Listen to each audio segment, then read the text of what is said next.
اللہ سبحانہ وتعالیٰ فرماتے ہیں زمانے کی قسم والعصر، زمانے کی قسم، ان الانسان لفی خسر،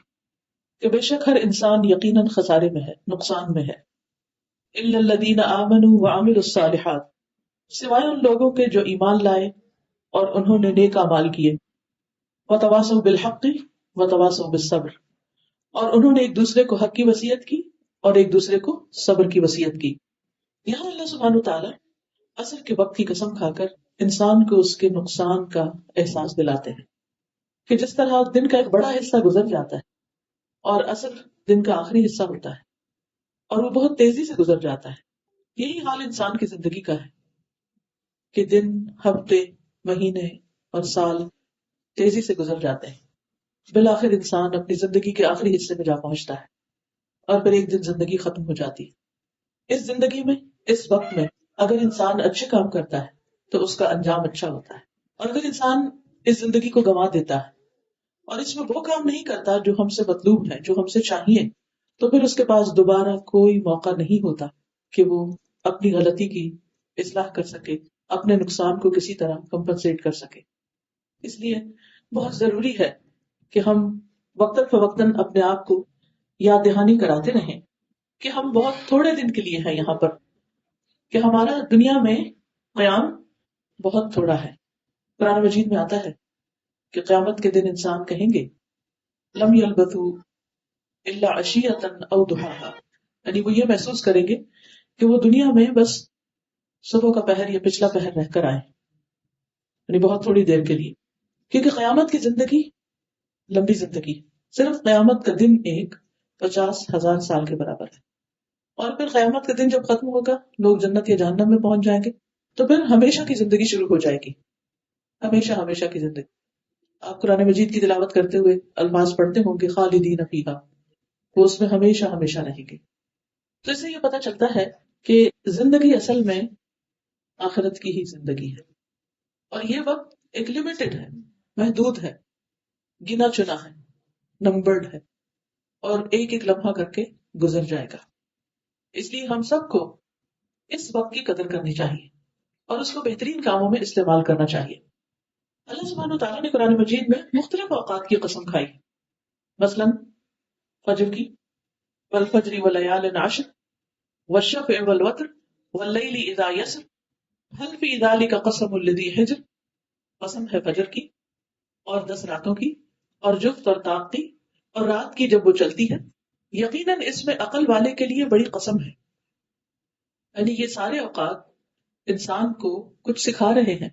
جیسے عصر کا وقت بڑا مختصر سا ہوتا ہے، ایسے ہی فجر کا وقت بھی مختصر سا ہوتا ہے، اور پھر 10 راتوں کی بات ہے، یہ بھی اوقات ہی ہیں، عشرہ ذی الحج مراد ہے۔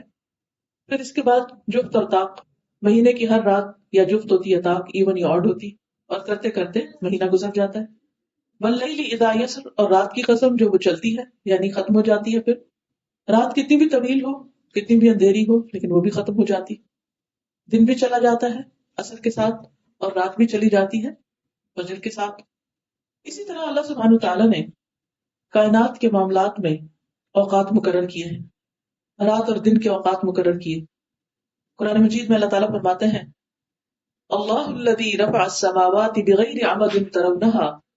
ثم استوى على العرش وسخر الشمس والقمر كل يجري لأجل مسمى يدبر الأمر يفصل الآيات لعلكم بلقاء ربكم توقنون۔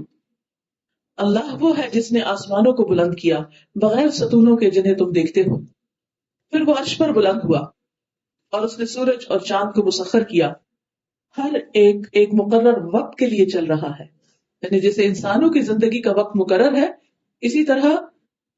سورج چاند کا بھی ایک خاص وقت ہے، ان کی بھی ایک عمر ہے، اور اس کے بعد وہ بھی ختم ہو جائیں گے۔ وہ ہر کام کی تدبیر کرتا ہے، کھول کھول کر آیات بیان کرتا ہے تاکہ تم اپنے رب کی ملاقات کا یقین کر لو۔ تو ہماری زندگی کے اختتام پر اور پھر پوری کائنات کی مختلف مخلوقات کے اختتام پر، جیسے سورج چاند کے ختم ہونے پر، ستاروں کے ختم ہونے پر، پھر کیا ہوگا؟ اللہ کی ملاقات کا وقت آ جائے گا، اور اس میں حساب تو ہم انسانوں ہی کا ہونا ہے۔ سورج چاند کا تو کوئی حساب نہیں، ستاروں کا کوئی حساب نہیں، ان سے سوال نہیں کیا جائے گا، ان سے نہیں پوچھا جائے گا کہ انہوں نے کیا کیا، کیونکہ وہ تو اپنی ذمہ داری پوری کر ہی رہے ہیں، وہ تو اپنے کام کرتے ہی چلے جا رہے ہیں. مشکل ہے تو انسان کے ساتھ کہ جس کو اللہ نے عقل، سمجھ، جذبات، خواہشات سب کچھ دی، اور پھر اس کو اختیار بھی دیا کہ وہ اپنی زندگی اور ملنے والی نعمتوں اور وسائل، ریسورسز کو صحیح طور پر اللہ تعالیٰ کی بھیجی ہوئی ہدایت کے مطابق استعمال کرے. اگر وہ اس کے مطابق استعمال کرتا ہے تو وہ ایک کامیاب انسان ہے، اور اگر نہیں کرتا تو وہ ناکام ہو جائے گا. پھر اسی طرح ہر ایک کو اللہ سبحانہ وتعالیٰ نے دنیا میں ایک مقرر وقت دیا ہے. سورۃ ہود میں اللہ تعالیٰ فرماتے ہیں وَأَنِ اسْتَغْفِرُوا رَبَّكُمْ ثُمَّ تُوبُوا إِلَيْهِ يُمَتِّعْكُمْ مَتَاعًا حَسَنًا إِلَىٰ أَجَلٍ مُّسَمًّى وَيُؤْتِ كُلَّ ذِي فَضْلٍ فَضْلَهُ. اور یہ کہ تم لوگ اپنے گناہ اپنے رب سے معاف کرا لو، پھر اس کی طرح متوجہ رہو، وہ تمہیں ایک مقرر وقت تک اچھا سامان زندگی دے گا، یعنی استغفار کا فائدہ ہے، اور ہر زیادہ عمل کرنے والے کو زیادہ ثواب دے گا. وَيُؤْتِ كُلَّ ذِي فَضْلٍ فَضْلَهُ. یعنی ہم سب ایک کمپٹیشن میں ہیں، ہم سب اس دنیا میں جو کچھ بھی دے کر بھیجے گئے ہیں، پھر یہ دیکھا جا رہا ہے کہ ان چیزوں کو کون بہتر طور پر استعمال کرتا ہے، اور سب سے بڑھ کر یہ وقت اور یہ زندگی جس میں ہمیں یہ سب استعمال کرنا ہے. ہمیں سے ہر شخص کو دن کے 24 گھنٹے ملتے ہیں، کچھ لوگ انہیں بہت اچھی طرح اچھے اچھے کاموں میں استعمال کرتے ہیں، اور کچھ لوگ اسی وقت کو ضائع کر دیتے ہیں. عقل مند وہ ہے جو اسے صحیح طریقے سے استعمال کرنا جانتا ہے، بہتر سے بہتر طور پر. یہ بالکل ایسے ہی ہے جیسے ہر روز کوئی ہمارے اکاؤنٹ میں $24 ڈال دے، اور پھر اس کو 24 گھنٹے کا وقت ہے کہ یہ اسی کے اندر استعمال کرنے، اگر یہ 24 گھنٹے ختم ہو گئے تو یہ ایکسپائر ہو جائیں گے، اس کے بعد تم ان کو استعمال نہیں کر سکتے. تو آپ دیکھیے کہ بھلے ایک چھوٹی سی رقم ہی کیوں نہ ہو، $24 ہی کیوں نہ ہو، بعض اوقات کوپونز ہوتے ہیں نا، تو ان کو ہم کتنا دیکھتے رہتے ہیں کہ ایکسپائر تو نہیں ہو رہے. بعض ایئر لائنس کے مائلز ہوتے ہیں اور ان کے اوپر بھی لمیٹڈ ٹائم ہوتا ہے کہ اتنے عرصے میں آپ استعمال کر لیں ورنہ ایکسپائر ہو جاتے ہیں. تو جس کو نہیں بھی ٹریول کرنا ہوتا کہتے ہیں چلو میں اپنے مائل استعمال کر لیتا ہوں اور کہیں نہ کہیں چلا جاتا ہوں. تو دنیا کے